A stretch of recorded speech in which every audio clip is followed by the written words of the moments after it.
절대부등식인데 뭐 작다, 크다, 작거나 같다, 크거나 같다 뭐 이런 것들을 이용해서 수나 식의 대소관계를 나타낸 것을 부등식이다라고 하는 것을 우리가 중학교 2학년 때 처음으로 배웁니다. 그지?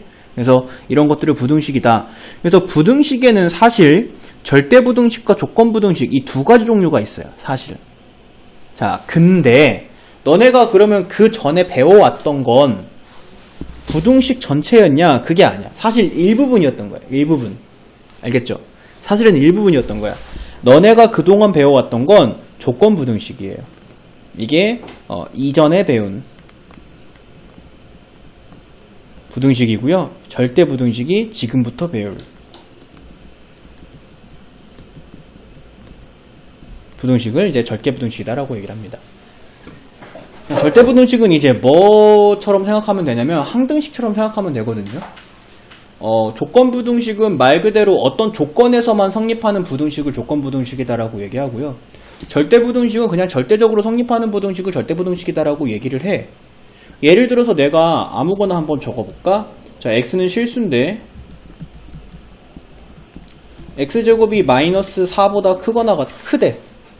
x에다가 뭘 넣든 간에 항상 참이잖아. 맞아요? x에다 뭘 넣든 간에 항상 참이 되지. 이런 것들 이제 절대부등식이라고 한다 이거야. 자, 근데 x는 실수인데 x 플러스 2를 했는데 7보다 크대. 그러면은 너네가 이거 어떻게 풀었냐면 중2 때 2를 이항시켜가지고 x는 5보다 크다라고 이것을 해라고 찾았잖아.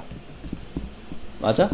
근데 너네가 그 전에 찾았던 이 해라고 찾았던 x가 5보다 크다는 사실 위에 있는 이 조건부등식이 성립하기 위한 x의 조건이지. x가 5보다 클 때에만 저 부등식이 성립하기 때문에 x가 5보다 크다가 이 조건부등식에 성립하기 위한 조건이자 해가 됐던 거야. 알겠니? 자, 그럼 이제 여러분들은 절대부등식, x에다가 뭘 넣든 간에 항상 참이 되는 절대부등식을 풀 건데, 그러면은 생각해봐라. 절대부등식의 x의 범위를 찾아라, x의 값을 찾아라 그러면 당연히 정답은 모든 실수 x겠지. 그런 것들이 시험 문제 나오진 않겠지? 자, 예를 들어서 너네가 중학교 2학년 때 이것을 만족하는 이거인 x를 찾아라 가 시험 문제지만, 너네가 절대부등식을 배웠을 때 이거인 x를 찾아라 는 시험 문제가 아니야. 당연히 모든 x에 대해서 3이니까.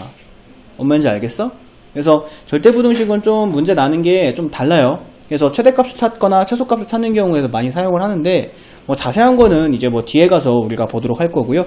자, 절대부등식이 무엇인지 한번 적어보도록 합시다.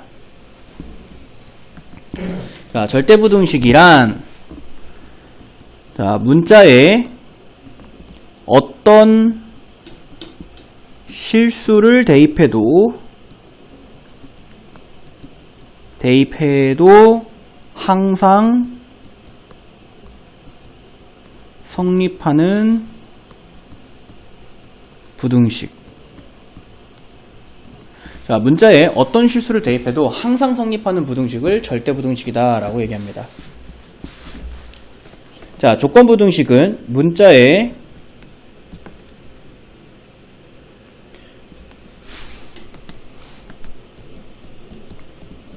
특정 실수를 대입했을 때만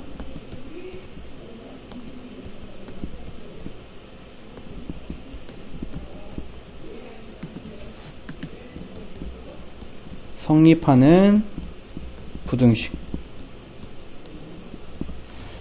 조건부등식이라고 하고요. 조건부등식은 너네가 그 전에 중학교 2학년 때부터 해왔던, 그리고 수학 상에서 1차 부등식과 2차 부등식을 배울 때 했던 게 다 조건부등식입니다. 새롭게 배우는 건 절대부등식이죠. 자, 그래서 다시 한번, 절대부등식은 항등식 같은 거예요. 그러니까 x에다가 어떤 값을 대입해도 항상 성립하는 부등식을 절대부등식, 조건부등식은 x에다가 어떤 특정 숫자를 대입했을 때만 참여되는 부등식을 조건부등식, 그리고 그 특정 숫자의 범위가 조건부등식의 해였어요. 알겠지? 조건부등식은 알 필요 없습니다. 절대부등식만 알아두시면 돼요. 자, 여기 아래 빈칸 채워볼까요? 자, 절대부등식은 뭐라고 적어야 되냐? 항상 성립하는 부등식. 항상 성립하는 부등식. 그 다음에 조건부등식은 가끔 성립하는 부등식. 가끔 성립하는 부등식. 자, 이렇게 절대부등식과 조건부등식을 나눠서 생각을 해주시면 되겠습니다. 자, 오른쪽에 체크 보도록 할게요. 주어진 모든 원소에 대하여 항상 성립하는 부등식이 절대부등식이다 라고 이렇게 적혀 있고요. 자, 밑에 예제 보시면 절대부등식인 것만을 보기에서 있는 대로 고르시오 라고 얘기를 하는데, 자, 기억 보면은 x 더하기 5가 0보다 크다래. 예를 들어서 x에다가 1을 넣으면 참이지만 x에다가 마이너스 10을 넣으면 거짓이잖아. 그치? 이렇게 참이 되기도 하고 거짓이 되기도 하는 부등식은 절대부등식이 아니야. 그래서 기억은 땡. 자, 그 다음에 2번 같은 경우 한번 볼까요? 요거가 x-2의 제곱 플러스 2가 0보다 크다. 이건 절대부등식인데 이건 내가 선생님이 눈으로 봤으니까 절대부등식이다 라고 알고 있는 거지. 사실 여러분들이 이게 절대부등식이다를 알려면 기억도 내가 조금 쉽게 설명해주기 위해서 x에다가 사실 숫자를 그냥 집어넣은 거지. 이거는 안 되는, 성립 안 하는 게 눈에 확 보이니까, 그지? 근데 니은 같은 경우가 얘가 성립을 하는지 안 하는지를 너네가 대입을 통해서 보려고 하면 좀 많은 숫자를 넣어봐야 될 수도 있고, 그리고 너네가 넣어보지 않은 숫자 중에서도 거짓이 되는 x가 있을 수도 있다는 불안감이 있잖아. 그치? 그래서 사실 얘를 이제 절대부등식을 어떻게 생각해주는 게 좋냐? 두 가지 케이스로 생각할 수가 있습니다. 자, 첫 번째 케이스는 어떻게 생각하냐면 그래프로 그리기. 여기 왼쪽에 나와 있는 걸 2차 함수라고 생각하는 거야. y는 x-2의 제곱 플러스 2 이렇게. 그러면은 이 녀석의 선생님의 수학 상에서 너네가 꼭 가져야 되는 능력이 뭐라 그랬었냐면, 계속 얘기합니다. 수학 상 할 때 내가 너희들한테 야, 이 능력은 반드시 가져야 돼. 이게 뭐라 했었냐면 방정식과 부등식과 함수의 그래프를 자유자재로 왔다 갔다 해야 된다 그랬어요. 이건 진짜 중요한 능력이야. 알겠지? 그래서 자, 그래프를 그려가지고 판단할 수도 있어요. 꼭지점이 2,2고 아래로 볼록인 녀석입니다. 그러면 얘가 x축 사이의 관계가 어떻게 되느냐면은 이렇게 해가지고 여기가 이제 2,2인 꼭지점을 가지고 아래로 볼록인 2차 함수의 그래프가 그려지게 되는데, 그때 얘가 0보다 크단데 이 0이 x축을 의미하잖아. 그러니까 x축보다 위에 있다. 이게 된단 말이야. 그러니까 지금 모든 실수 x에 대해서 y는 x제곱 x-2의 제곱 플러스 2 그래프가 x축보다 항상 위에 있을 수밖에 없어요. 2,1을 꼭지점으로 가지고 있다는 건. 그치? 그래서 이거 항상 위에 있네? 항상 위에 있네? 라고 딱 생각이 들면은 여기는 요 녀석 x-2의 제곱 플러스 2가 0보다 크다가 참이네. 이게 참이네. 라고 항상 참이네. 그치? 정확히는 항상 참이네. 라고 생각을 하는 게 그래프를 그려서 판단하는 방법. 자, 두 번째 방법은 이제 자, 실수의 성질을 이용을 하는 건데요. 이 실수라고 하는 건 제곱을 하면 0보다 크거나 같다라고 중3 때 배웁니다. 그치? 그러면 여기서 이제 2를 이렇게 이항을 시키면 x-2의 제곱이 마이너스 2보다 크다가 돼. x에서 2를 빼도 실수고 실수를 제곱해도 실수니까 좌변은 실수의 제곱이야. 실수의 제곱. 실수의 제곱이 마이너스 2보다 크다야. 근데 실수의 제곱은 항상 0보다 크거나 같은 숫자가 나오기 때문에 마이너스 2보다 크다는 항상 참인 거야. 이렇게도 생각해 줄 수 있어. 그래서 니은도 참이 된다. 이렇게. 뭔지 아시겠어?